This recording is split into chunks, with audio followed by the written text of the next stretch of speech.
ప్రజాపాలన ప్రగతి ప్రణాళికపై ముఖ్యమంత్రి రేవంత్ రెడ్డి సచివాలయంలో కలెక్టర్లకు దిశానిర్దేశం చేస్తున్నారు.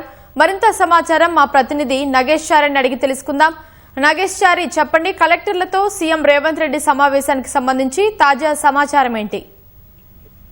జిల్లా కలెక్టర్లతో ముఖ్యమంత్రి రేవంత్ రెడ్డి సమావేశం సుదీర్ఘంగా కొనసాగుతుంది. ఈ రోజు ఉదయం నుంచి కూడా కలెక్టర్లకు వివిధ అంశాలపైన సమావేశం కొనసాగుతుంది. ఉదయం మొదటి సెషన్ లో జనాభా లెక్కలకు సంబంధించిన సేకరణ అంశానికి సంబంధించిన ఓరియంటేషన్ జరిగింది. మధ్యాహ్నం భోజన విరామం తర్వాత మధ్యాహ్నం 3 గంటల తర్వాత ఈ ప్రజాపాలన ప్రగతి ప్రణాళిక అంశానికి సంబంధించిన సమావేశం జరిగింది. ముఖ్యమంత్రి రేవంత్ రెడ్డి అదేవిధంగా మంత్రులు ఇందులో సమావేశంలో పాల్గొని ఈ కార్యక్రమంలో 99 రోజుల పాటు చేయాల్సిన కార్యక్రమాలకు సంబంధించి కలెక్టర్లతో చర్చిస్తూ వారికి సంబంధించి సూచనలు సలహాలు ఇస్తూ ఒక స్పష్టమైన ప్రణాళికతో ముందుకెళ్లాలని ఒక దిశా నిర్దేశం చేస్తున్నారు.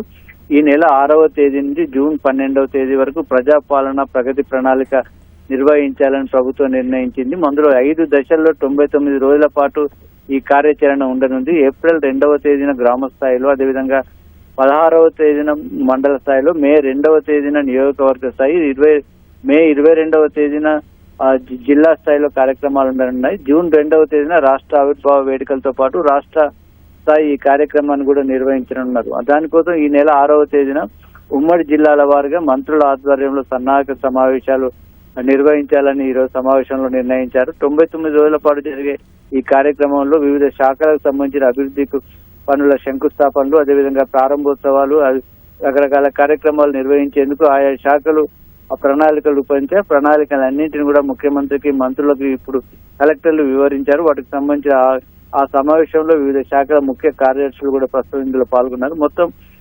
99 రోజుల పాటు 10 అంశాలు, 10 శాఖలకు సంబంధించి 10 థీమ్లను నిర్ణయించారు. ఆ 10 థీమ్లలో ముఖ్యంగా మొదటి థీమ్లో ఒక గ్రామ స్థాయి నుంచి రాష్ట్ర స్థాయి వరకు పరిసరాల పరిశుభ్రంగా ఉంచడం, ప్రభుత్వ కార్యాలయాల్లో పెండింగ్ ఫైళ్లన్నీ కూడా క్లియర్ చేయాలని ఒక అంశంతో ముందుకెళ్లనున్నారు. ఆ తర్వాత ఆరోగ్యం, అదేవిధంగా రవాణా శాఖకు సంబంధించి అరైవ్ అలైవ్ అంటే సురక్షితంగా రావాలి అనే కాన్సెప్ట్ తో ఒకటి.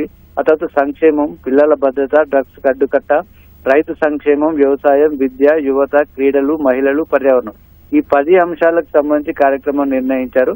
వీటన్నిటిని కూడా అన్ని శాఖలు సమన్వయంతో చేయాలని ముఖ్యమంత్రి స్పష్టం చేశారు. ఇందులో గ్రామ స్థాయి నుంచి రాష్ట్ర స్థాయి వరకు, అంటే వార్డు సభ్యులను, గ్రామాల్లో వార్డు మెంబర్ల నుంచి రాష్ట్ర స్థాయిలో మంత్రుల వరకు అందరినీ భాగస్వామ్యం చేయాలని కూడా ముఖ్యమంత్రి స్పష్టంగా చెప్పారు. ఇంకా వివిధ అంశాలకు సంబంధించి ముఖ్యమంత్రి దిశానిర్దేశం చేశారు. సోలార్ విద్యుత్ వినియోగం పెంచాలని, అదేవిధంగా ప్రభుత్వం చేపట్టినటువంటి అభివృద్ధిని, సంక్షేమ కార్యక్రమాలను ప్రజలకు వివరించాలని, అంతేకాకుండా మెడికల్ కాలేజీలను సద్వినియోగం చేయాలని చెప్పారు.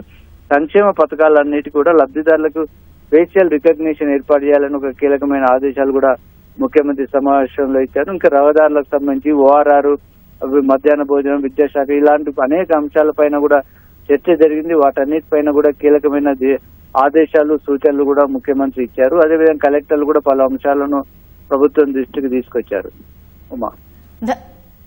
ధన్యవాదాలు నాగేశ్వరాచారి.